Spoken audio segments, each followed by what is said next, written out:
اچھا، اب اس میں ایک مسئلہ یہ آتا ہے کہ کیا اپنے شہر یا علاقے کے لوگوں ہی کو سہم سعادت دیا جا سکتا ہے جیسے کہ فطرے میں ہوتا ہے؟ دیکھیے فطرے کے اندر ایک شرط یہ ہے کہ جس کو بھی آپ فطرہ دیں، یعنی فطرہ شہر سے باہر نہ جائے. ہاں اگر شہر میں کوئی مستحق نہ ہو یا کوئی مجبوری ہو، کچھ اس کے الگ احکام ہے، تو اس صورت میں فطرے کو شہر سے باہر بھیج سکتے ہیں.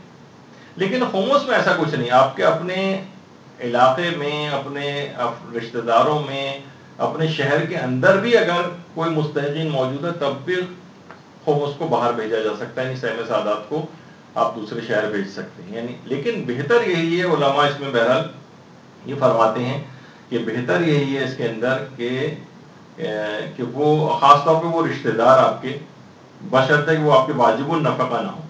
بہت سے اس طرح کے رشتہ دار ہوتے ہیں جن کا نان و نفقہ ہم پر واجب نہیں، لیکن وہ مثلا غریب ہیں، مستحق ہیں اور دیگر شرائط سب رکھتے ہیں، تو ان کو وہ تھوڑی فوقیت رکھتے ہیں دیگر افراد کے اوپر.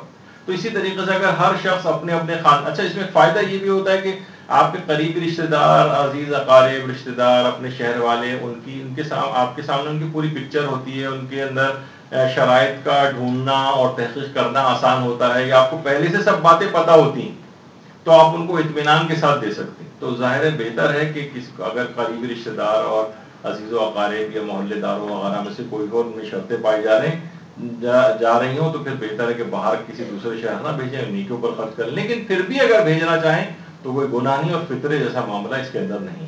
برحمتك يا أرحم الراحمين وصلى الله على محمد وآله